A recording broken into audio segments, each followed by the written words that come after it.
Hello everybody, my name is Mia and I have read a book called The Crooked in Times Square. After I had read it, it inspired me to write a journal on how I think the second book goes. Here is how I thought it would go.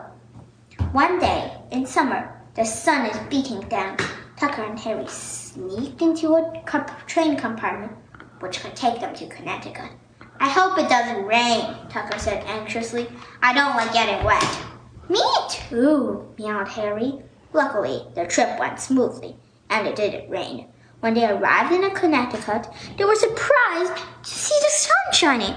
Then they heard a chirp. There, in the middle of the platform, was Chester. He led them away from the crowd. How was the journey? Chester asked. Fine, replied Tucker. As soon as they got out of the train station, they saw big grassy plains, bees and flowers pollinating flowers. There were fishes, frogs, and lily pads in a big blue pond.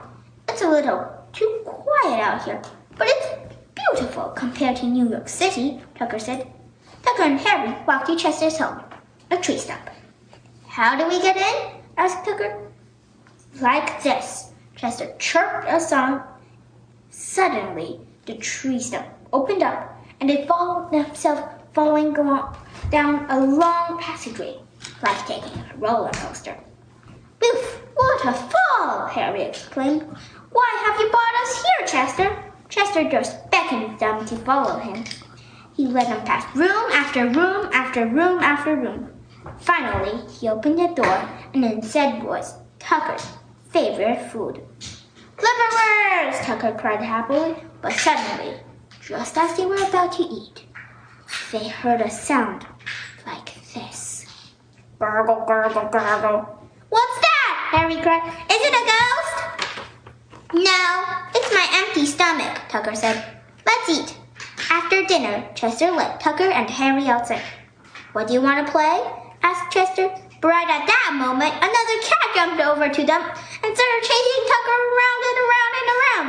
Eek! Tucker shrieked. Don't chase me! Mouse and cats are supposed to be friends. Well, that's the way in New York City.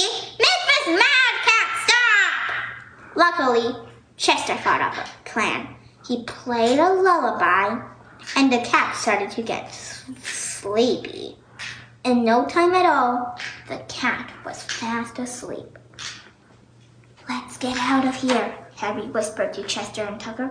They nodded yes, so they hid themselves in the grass and crept away.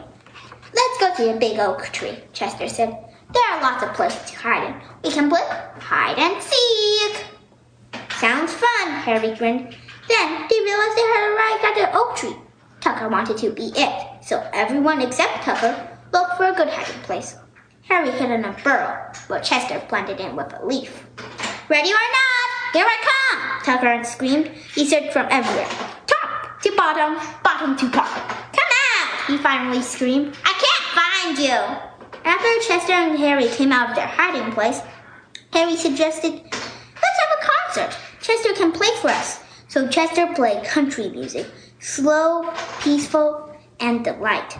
Instead of roar of traffic and hum of human beings, Tucker and Harry heard bullfrogs croaking along with Chester's song, leaves rustling in as a melody. A few squirrels peeked up the burrow to enjoy the concert as well. The last rays of sunlight streaked across the treetops below.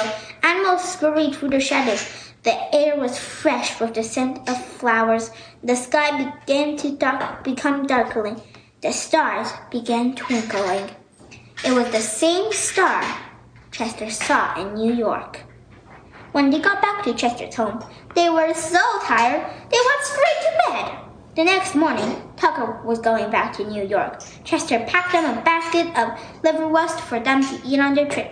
Then they waved goodbye and did a secret handshake. The end. I hope you enjoy it. 小红书